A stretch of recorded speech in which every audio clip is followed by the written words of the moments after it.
प्रिय छात्रों, आपके पास कोई भी कुंजी हो, गाइड हो, किसी भी साल के पेपर हों, हमारा वीडियो देखने के बाद आप उन्हें ज़रूर देखें। आप पाएंगे कि आपसे से पेपर के प्रश्न बनेंगे। मतलब ये है, आपके पास कुंजी गाइड तो पहले से होती है, लेकिन जब भी आप फेल हो जाते हो, रिजल्ट बहुत ख़राब रहता है। लेकिन हमारा वीडियो देखने के बाद आपको माइंड में जो हम छाप देंगे वो वहाँ निकल के आ जाएगा जब आप पेपर सॉल्व करेंगे। ठीक है, तो आप पुराने पेपर जरूर सॉल्व करें। आपको पता है कि अपना मित्र रूस है, अपना भरोसेमंद साथी, दोस्त, मित्र, फ्रेंड कौन है? रूस है। हंसता खिलखिलाता हुआ रूस। उसको किसकी नज़र लगी? उसको किसकी नज़र लगी मेरे बच्चों कि उस देश में क्रांति हुई, उस देश का विघटन भी हुआ, उससे कई देश निकल गए। पहले सोवियत संघ नाम से वो जाना जाता था।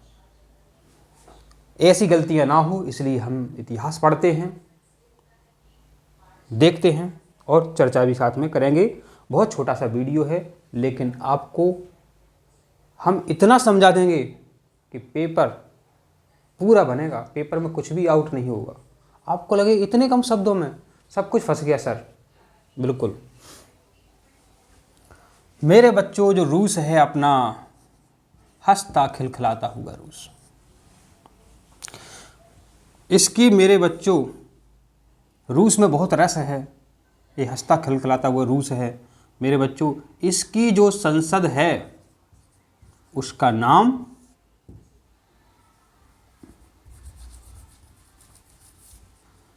मेरे बच्चों, उसकी जो संसद है उसका नाम ड्यूमा है। क्या है? ड्यूमा। पेपर में डायरेक्ट प्रश्न पूछ लेते हैं कि रूस की संसद का नाम क्या है, तो रूस की संसद का नाम ड्यूमा है। पेपर में कभी कभी ये वो प्रश्न आपसे पूछ लेते हैं कि रूस की संसद ड्यूमा है, इसको कब भंग कर दिया गया। कभी ऐसा प्रश्न आ जाए तो आपको याद रखना है, इसको भंग कब किया गया। ऐसा कभी कभी प्रश्न बना है मेरे बच्चों। भंग किया गया आपका 25 फरवरी 1917। एक कभी कभी प्रश्न पूछ लेते हैं। आपको ड्यूमा जरूर याद रखना है, रूस की संसद का नाम। प्रिय छात्रों, जब कोई शासक किसी देश की गद्दी पर बैठता है और काफ़ी सालों तक उसी गद्दी पर बना रहता है, तो उसमें अहंकार आ जाता है। अपने आप को वो सर्वा समझने लगता है। मेरे बच्चों, 1800 एक डेट होती है, 1894। एक डेट और लिख देते हैं, 1917। 1894 में रूस की गद्दी पर मेरे बच्चों जार निकोलस बैठ जाता है। जार निकोलस बैठ जाता है रूस की गद्दी पर 1894 में। कब बैठ जाता है? 1894 में रूस की गद्दी पर जार निकोलस द्वितीय भी बोल देते हैं, तो ये बैठ जाता है। अब ये अपने प्रकार की नीतियां बनाता है, काफी समय तक ये हटता नहीं है गद्दी से। तो ये बहुत बेकार सी नीतियां बनाता है, जिससे किसानों को बहुत नुकसान होता है। तो मेरे बच्चों, मजदूरों की हालत बहुत खराब हो गई। वहाँ के जो मजदूर थे मेरे बच्चों, जो मजदूर थे, मजदूरों की हालत 1904 में बहुत खराब हो जाती है। कब खराब हो जाती है? 1904 में। पेपर में डायरेक्ट प्रश्न आ जाता है, रिक्त स्थान में आ जाता है कि मजदूरों की जो हालत है किस साल में खराब होती है, बहुत दयनीय स्थिति में पहुंच जाती है। तो वो आपकी साल है 1904। डेट याद कैसे रखोगे बच्चों? मजदूरों के पास इतना पैसा नहीं बचा था कि वो खाना तो छोड़ो, अभी सब कुछ देखेंगे अपन। अचार नहीं खरीद पाते थे, वो बेचारे बन करके रह गए थे। वो अचार तक नहीं खरीद पाते थे, वो अचार तक नहीं खरीद पाते थे, तो और वो बेचारे बन करके रह गए थे। माने वो अचार तक नहीं खरीद पा रहे थे, वो बेचारे बन करके रह गए थे। तो 4 से अपन याद रख सकते हैं 1904। क्या है मेरे बच्चों, जब ये ओटी टाइप में आ जाएगा तो आपको 4 याद रहेगा। आपको याद रहेगा सर बोल रहे थे कि वर्ष 1904 में मजदूरों की हालत बेचारों जैसी हुई थी। अचार तक खरीदने के पैसे नहीं थे। वो साल थी 1904। लेकिन मेरे बच्चों, आप सभी को पता है किसी भी देश के विकास में जवान और किसान का बहुत रोल होता है। इस देश की सत्ता का परिवर्तन भी जवानों ने किया था, वो भी देखेंगे, देखते चलो। मेरे बच्चों, यहाँ के जो किसान होते हैं, वो इतना अनाज पैदा करते हैं मेरे बच्चों कि यह जो देश है अनाज का निर्यातक हो जाता है। यह देश जो मेरे बच्चों अनाज का क्या हो जाता है, निर्यातक हो जाता है। यहाँ के मेरे बच्चों जो संपन्न किसान हैं, कौन? संपन्न किसान। संपन्न किसानों को मेरे बच्चों अपन धनी किसान भी कह सकते हैं। जो धनी किसान हैं इनको कहा जाता है कुलक। क्या कहा जाता है? कुलक। पेपर में डायरेक्ट प्रश्न आएगा कि रूस के संपन्न किसानों को क्या कहा जाता है? कुलक कहा जाता है। रूस के धनी किसानों को क्या कहा जाता है? कुलक कहा जाता है।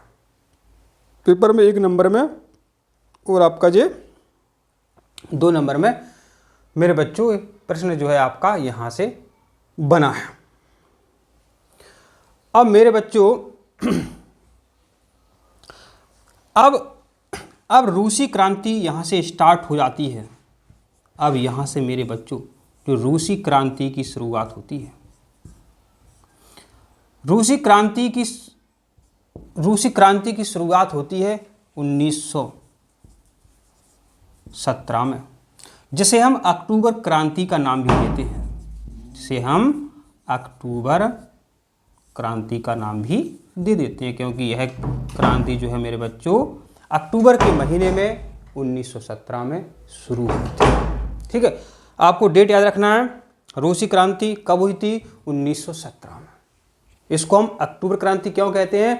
कि 1917 में अक्टूबर के महीने में ये रूसी क्रांति शुरू हो गई थी। तो ये रूसी क्रांति क्या है, इसको हम बहुत विस्तार से समझेंगे, बहुत ही कम शब्दों में।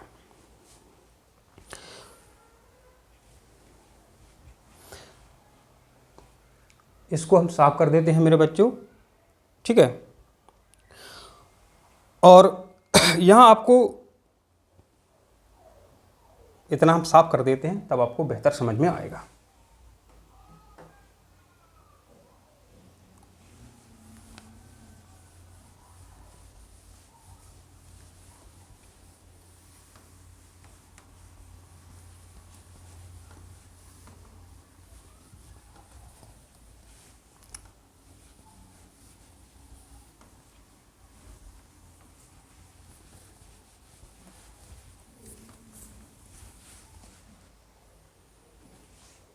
तो बोर्ड साफ करने के बाद मेरे बच्चों हम समझा रहे थे आपको रूसी क्रांति।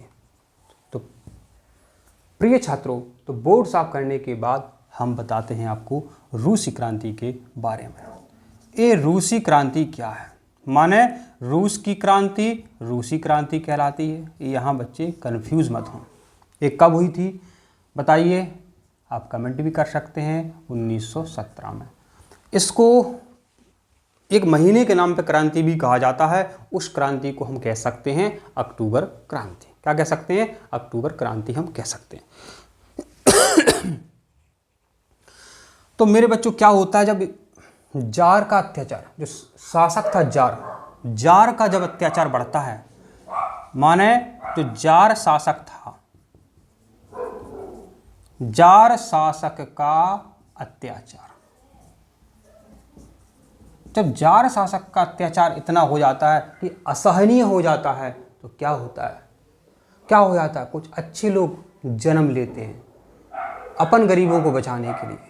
तो वहां पर भी मेरे बच्चों पादरी पादरी पादरी को हम फादर भी कहते हैं, तो याद रखें आप, पेपर में प्रश्न आ सकता है पादरी या फादर। तो पादरी या फादर गैपोन के नेतृत्व में, किसके, पादरी या पादरी गैपोन के नेतृत्व में या फादर गैपोन के नेतृत्व में, नेतृत्व में क्या होता है मेरे बच्चों, खूनी रविवार की घटना होती है। खूनी रविवार की घटना होती है, खूनी रविवार की घटना। इस घटना ने मेरे बच्चों पूरे रूस को झकझोर दिया था। ठीक है, पूरी बात समझो। पेपर में ऐसा प्रश्न आएगा कि खूनी रविवार की घटना क्या है, तो आप पता है उत्तर कैसे लिखोगे? ऐसे उत्तर लिखोगे कि 22 जनवरी 1905, रविवार के दिन। किसके दिन? रविवार के दिन। पादरी गैपोन के नेतृत्व में क्रांतिकारियों का जुलूस निकलता है। किसके नेतृत्व में? पादरी गैपोन के नेतृत्व में। कब? 22 जनवरी 1905 को पादरी गैपोन के नेतृत्व में क्रांतिकारियों का जुलूस निकलता है। जुलूस पर जार के सैनिकों के द्वारा गोलियां चलाई जाती हैं। गोलियां चलाई जाती हैं तो कई क्रांतिकारियों की मृत्यु हो जाती है। कई क्रांतिकारियों की मृत्यु हो जाती है। इस लहूलुहान के कारण इसे खूनी रविवार की घटना कहते हैं, क्योंकि घटना कब हुई थी बता चुके हैं, रविवार के दिन।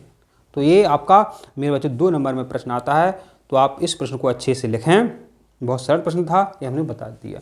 वीडियो दोबारा देख सकते हैं, इससे आपका टाइम बर्बाद नहीं हो। दोबारा तो बोल सकते हैं हम, लेकिन वो टाइम बर्बाद होता है। देखते चलते हैं 1905। मेरे बच्चों अब 1917 में क्या होता है? एक डेट है मेरे बच्चों 1917। यहां बात आती है 7 मार्च की। 7 मार्च 1917 को पेपर में ऐसा प्रश्न आ जाएगा कि जार शासक का अंत करने वाली 2 प्रमुख घटनाओं को बताओ, ऐसा प्रश्न आ जाए तो क्या लिखोगे आप? 7 मार्च 1917 को रूस की सड़कों पर मजदूर, भूखे, निर्धन श्रमिक जा रहे थे। भूख लगने पर वह होटल में घुस जाते हैं। तभी जार के अधिकारियों के द्वारा सैनिकों को कहा जाता है गोलियां चलाओ, मगर सैनिकों ने गोलियां चलाने से मना कर दिया। वहां जो सैनिक थे उन्होंने कहा नहीं, हम भूखे, निर्धन, कमजोर श्रमिकों पर गोलियां नहीं चलाएंगे। इसीलिए तो सैनिक देश की शान होते हैं। मना कर दिया, कुछ नहीं कर पाया जार और उसके अधिकारी। दूसरी घटना होती है आपकी 8 मार्च 1917। इसके दिन क्या होता मेरे बच्चों? रूस यहां पर क्या हुआ था? सैनिकों ने क्या कर दिया? मना। सैनिकों ने गोली चलाने से मना। ये इंपॉर्टेंट बात है यहां पे। 8 मार्च 1917 को पेट्रोग्राद, क्या रूस की राजधानी है पेट्रोग्राद, पेट्रोग्राद के कारखानों, पेट्रोग्राद जो राजधानी है वहाँ की, तो उसके कारखानों के श्रमिकों ने आंदोलन किया। क्या किया? आंदोलन किया। एक कैसा आंदोलन वो समझो। 8 मार्च को क्या होता है, पेट्रोग्राद में जो कारखाने थे उन कारखानों के श्रमिक कारखाने छोड़ करके बाहर निकल आते हैं और नारा लगाते हैं, अत्याचार बंद करो, रोटी दो, अत्याचार बंद करो, शांति से रहो, ऐसा उन्होंने नारा लगाया। अब जार ने सोचा स्थिति बिगड़ गई है, तो जार जो शासक था इनसे मिलने आता है। अब जो जार शासक था मेरे बच्चों, जार शासक जो है मिलने आता है। बात कैसे बने? तो जार शासक मिलने आता है और बात मिलने आता है। लास्ट में निर्णय ये निकलता है मेरे बच्चों 15 मार्च 1917 को। क्या? 15 मार्च 1917 को एक त्याग पत्र दे देता है।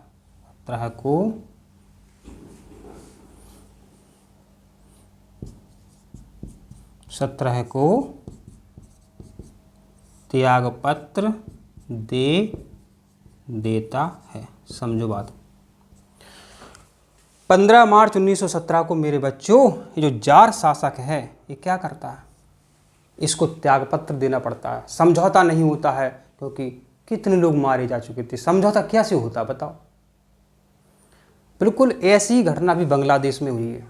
वहाँ की जो प्रधानमंत्री शासिका थी शेख हसीना, पता है बेरोजगार होते जा रहे थे, कोई रोजगार मिल नहीं रहा था, तो उन्होंने आंदोलन किया। उन्होंने बांग्लादेश की संसद का घेराव किया, लेकिन वहाँ के सैनिकों ने मना कर दिया कि हम बेरोजगारों पर गोली नहीं चलाएंगे। अब क्या चारा बचता है उनके पास, प्रधानमंत्री शेख हसीना के पास? उनको देश छोड़ना पड़ा। अभी अखबारों में टीवी कितनी घटना चली थी। यदि कोई सोशल मीडिया से जुड़ा है तो उसको घटना का पता होगा। देखो ऐसा हुआ था, रूस में कई साल पहले हो चुका था। तो किसी भी शासन को अत्याचारी दमनकारी नहीं होना चाहिए। जनता तुरंत निर्णय कर देती, जनता से बड़ा कोई नहीं है। जनता से बड़ा मेरे बच्चों कोई नहीं है। तो इसको हम साफ करते हैं, फिर आगे की हम बात बताते हैं। हाँ, आपको पेट्रोग्राद के बारे में कुछ जानकारी देते हैं।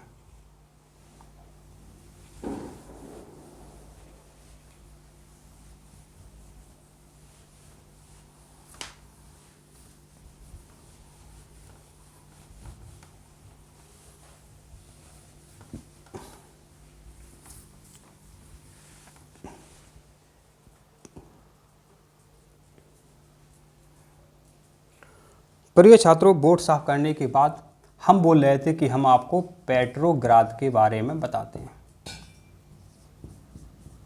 आप सभी को पता है मेरे बच्चों, कोई भी देश हो उसकी राजधानी में ही सारे जो हैं आंदोलन होते हैं, क्योंकि वहीं पर संसद होती है राजधानी में। तो मेरे बच्चों पेट्रोग्राद को पहले सेंट पीटर्सबर्ग के नाम से जानते थे। ये याद रखना है आपको, पेपर में आया है।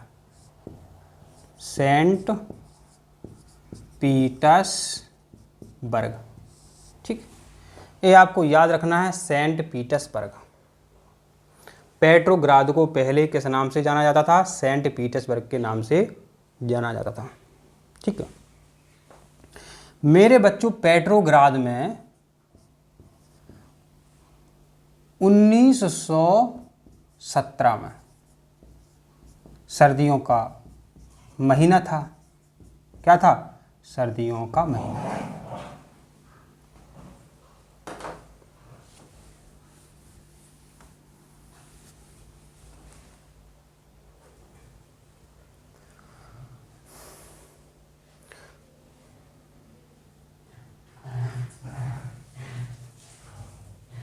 प्रिय छात्रों, हम चर्चा कर रहे थे पेट्रोग्राद के बारे में।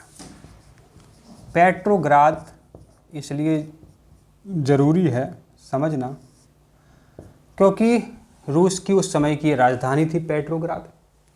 पेट्रोग्राद को मेरे बच्चों पहले जानते थे सेंट पीटर्सबर्ग के नाम से। किस नाम से? Saint Petersburg. याद रखें आप, पेट्रोग्राद को पहले किस नाम से जानते थे? सेंट पीटर्सबर्ग के नाम से जानते थे। अब राजधानी में बहुत सारे आंदोलन हो रहे थे, तो पेट्रोग्राद के मेरे बच्चों हालत बहुत खराब हो गए थे। हालत खराब कब हुए थे? ये पेपर में प्रश्न बनता है। हालत खराब हुए थे सर्दियों में। कब?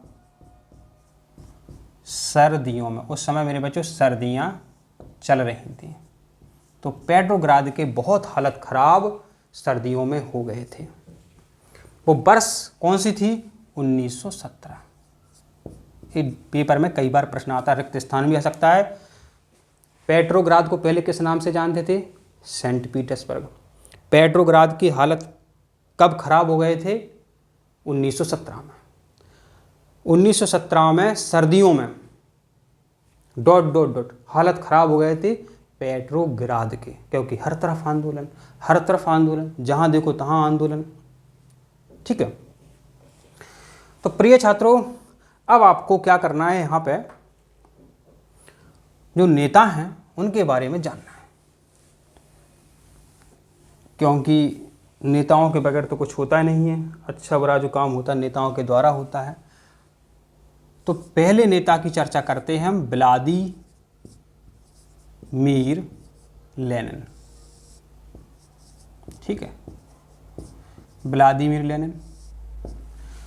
तो व्लादिमीर जो लेनिन थे वो एक दल के नेता थे। उस दल का नाम है बोल्शेविक दल। पेपर में डायरेक्ट प्रश्न आएगा, बोल्शेविक। ठीक है, बोल्शेविक दल। ठीक, व्लादिमीर लेनिन जो हैं ये बोल्शेविक दल के नेता थे। बोल्शेविक दल के नेता थे और लेनिन ने ही मेरे बच्चों अप्रैल थीसिस दी थी। पेपर में प्रश्न आएगा कि अप्रैल थीसिस किसने दी? अप्रैल थीसिस किसने दी? तो अप्रैल थीसिस दी थी मेरे बच्चों लेनिन ने। अब मेरे बच्चों अप्रैल थीसिस क्या है? अप्रैल थीसिस क्या है मेरे बच्चों? तो समझो बात। प्रिय छात्रों, अप्रैल थीसिस 2 नंबर में भी आता है और ओटी टाइम में तो आता ही है। क्या है अप्रैल थीसिस? तो व्लादिमीर लेनिन ने क्या कहा था? तो अपन कॉपी में कैसे लिखेंगे? लिख देंगे उत्तर करके डैश करके क्या लिखेंगे? युद्ध समाप्त किया जाए, सारी जमीन किसानों को दी जाए, बैंकों का राष्ट्रीयकरण किया जाए। इन मांगों को अप्रैल थीसिस कहते हैं। बोल्शेविक दल के नेता व्लादिमीर लेनिन ने यह प्रस्ताव दिया था। यह आपको लिखना है 2 नंबर में, 3 नंबर में। ठीक है, तो अप्रैल थीसिस दी थी लेनिन ने। ठीक है, अब मेरे बच्चों व्लादिमीर लेनिन के बाद, किनके बाद?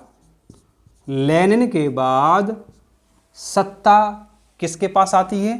स्टालिन के बाद। स्टालिन के पास आती है। समझना बात।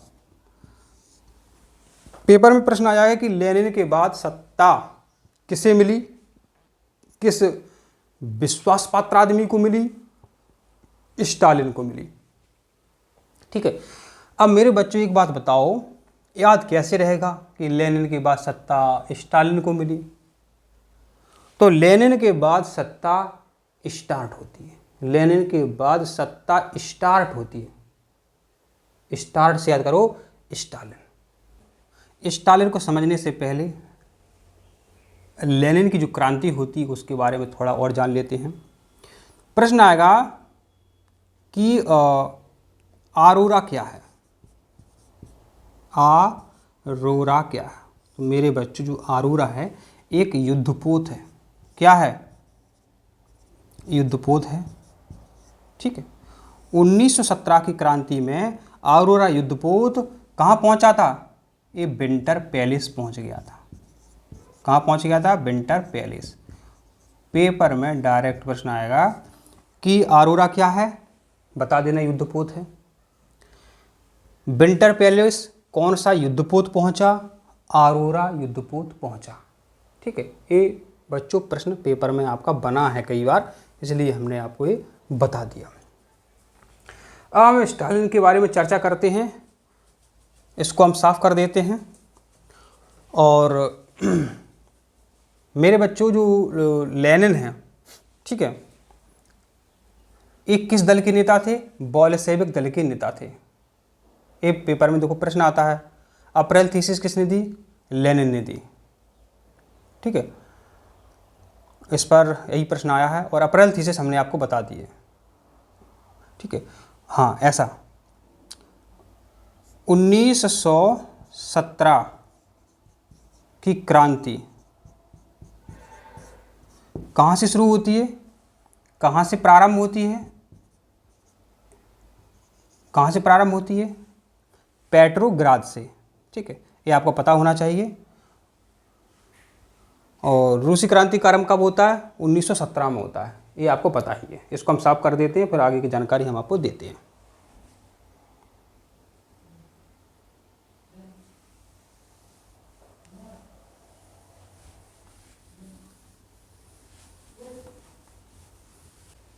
प्रिय छात्रों, अब लेनिन के बाद जो लेनिन थे, ठीक है, जो लेनिन थे, लेनिन के बाद सत्ता मिलती है स्टालिन को। किसको मिलती है? स्टालिन को। और मेरे बच्चों अच्छाई के मामले में एक कदम आगे निकलते हैं स्टालिन।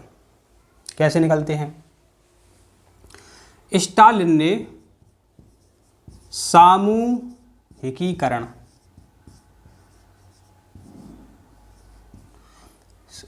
एक कार्यक्रम लागू किया। सामूहिकीकरण कार्यक्रम। एक कार्यक्रम क्या है? पेपर में डायरेक्ट प्रश्न आता है, कई बार प्रश्न इससे पूछा गया है। सामूहिकीकरण कार्यक्रम पूछा गया है पेपर में, तो देखिए सामूहिकीकरण कार्यक्रम क्या है। तो उत्तर में आपको क्या लिखना है? और इससे ओटी टाइप के प्रश्न बनेंगे, सब कुछ बनेंगे। आप बस पेपर उठा करके देखो तो लेनिन की पार्टी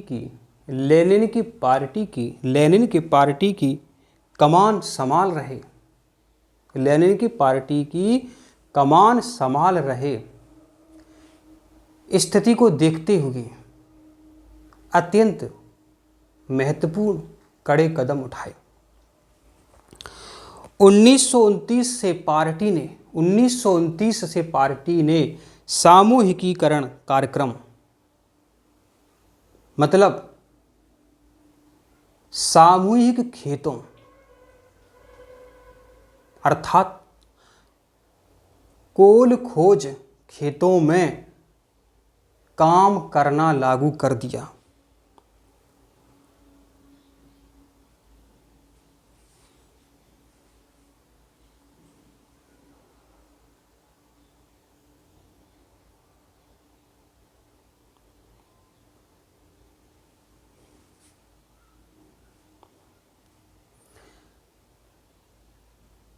लेनिन की पार्टी की कमान संभाल रहे स्टालिन ने स्थिति को देखते हुए अत्यंत महत्वपूर्ण कड़े कदम उठाए। 1929 से पार्टी ने सभी किसानों को सामूहिक खेतों, जिन्हें हम कोलखोज कहते हैं, में काम करने का आदेश जारी कर दिया। सभी किसान सामूहिक खेतों पर काम करते थे और लाभ का हिस्सा सभी किसानों में बराबर रूप से बांटते थे। इसे कहते हैं सामूहिकीकरण कार्यक्रम। तो कितना अच्छा ही कार्यक्रम था। किसी के पास 1 बीघा ज़मीन है, किसी के पास 50 बीघा ज़मीन है। जो लाभ 1 बीघा वाले को मिलेगा वो 50 बीघा वाले को मिलेगा, क्योंकि मेहनत तो सबकी बराबर लगेगी। तो फायदा नहीं था। जो लाभ होता था सभी किसानों में बराबर बट जाता था। तो स्टालिन इस मामले में बहुत आगे निकल चुके थे।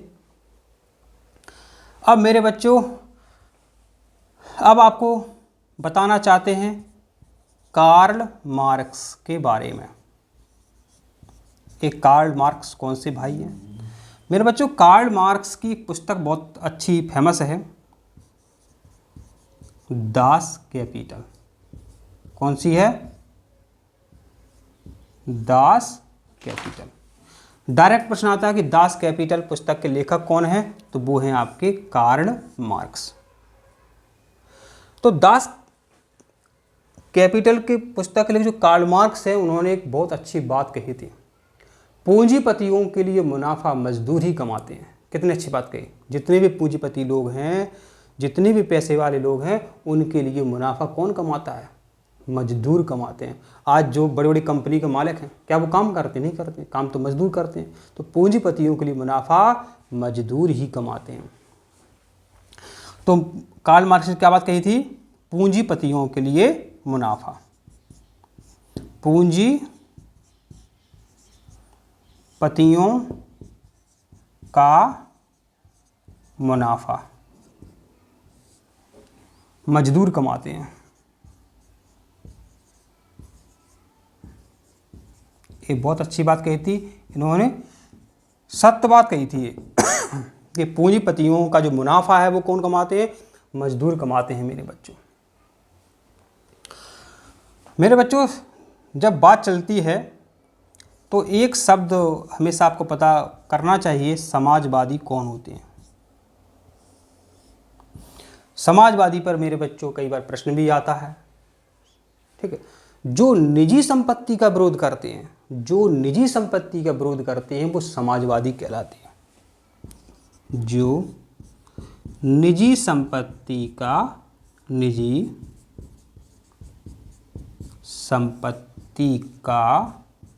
विरोध करते हैं,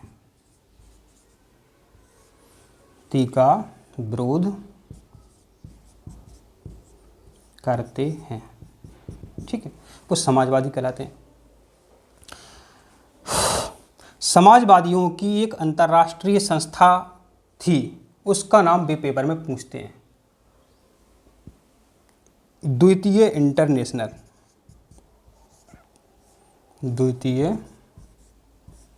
इंटरनेशनल। समाजवादियों की एक अंतर्राष्ट्रीय संस्था थी, उसका नाम पूछते हैं, तो उसका नाम आपको लिखना पड़ेगा द्वितीय इंटरनेशनल। क्या नाम लिखना पड़ेगा? द्वितीय इंटरनेशनल। समाजवादियों की जो अंतर्राष्ट्रीय संस्था थी, उसका नाम क्या था? द्वितीय इंटरनेशनल, ठीक है। समाजवादी जो होते हैं वो निजी संपत्ति का विरोध करते हैं। अब कम्युनिस्ट पार्टी की भी हम बात करते हैं।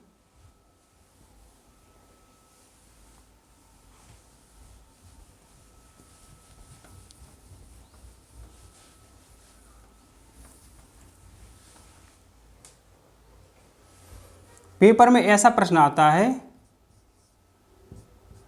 कि कॉमिंटर्न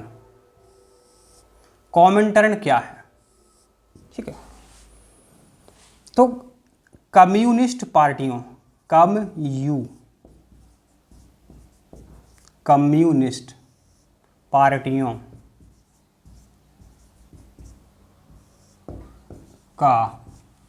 कम्युनिस्ट पार्टियों का संगठन क्या कहलाता है? कॉमिंटर्न कहलाता है। इसकी स्थापना मेरे बच्चों 1919 में हुई थी। डायरेक्ट प्रश्न बनता है कि कॉमिंटर्न की स्थापना कब हुई थी? कॉमिंटर्न की स्थापना मेरे बच्चों 1919 में हुई थी। ये कॉमिंटर्न क्या है? कम्युनिस्ट पार्टियों का संगठन। कम्युनिस्ट पार्टियों का संगठन मेरे बच्चों क्या कहलाता है? कॉमिंटर्न कहलाता है, और जिसकी स्थापना 1919 में हुई थी। आशा करते हैं ये बात आपको पता चल गई है। अब आपको पता होना चाहिए वॉल स्ट्रीट एक्सचेंज क्या है? वॉल स्ट्रीट एक्सचेंज क्या है? तो ये शेयर बाजार है। क्या है? शेयर बाजार। वॉल स्ट्रीट एक्सचेंज का संबंध किससे है? वॉल स्ट्रीट एक्सचेंज का संबंध शेयर बाजार से है। मेरे बच्चों, कभी कभी प्रश्न आता है कि जरीन के सलाहकार कौन थे? जरीन के सलाहकार। ठीक है, तो जरीन के सलाहकार थे रासपुतिन।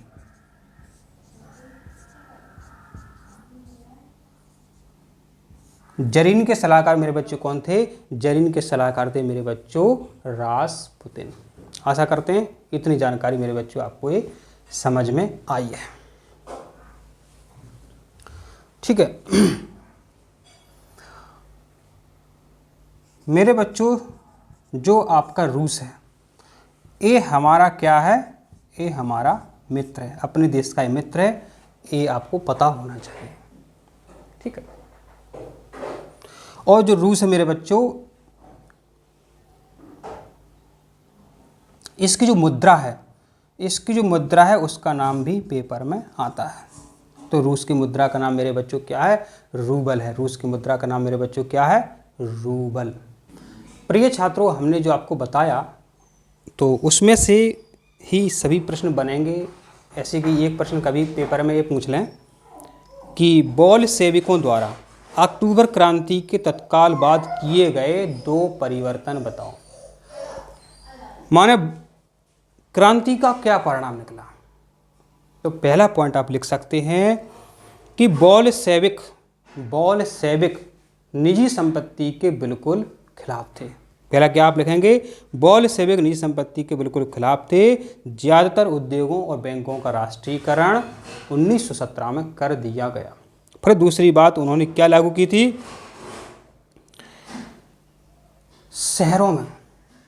शहरों में बोल्शेविकों ने बड़े बड़े मकान मालिकों के लिए उनके लिए पर्याप्त कमरे देकर बाकी कमरों को आवश्यक लोगों को दे दिया।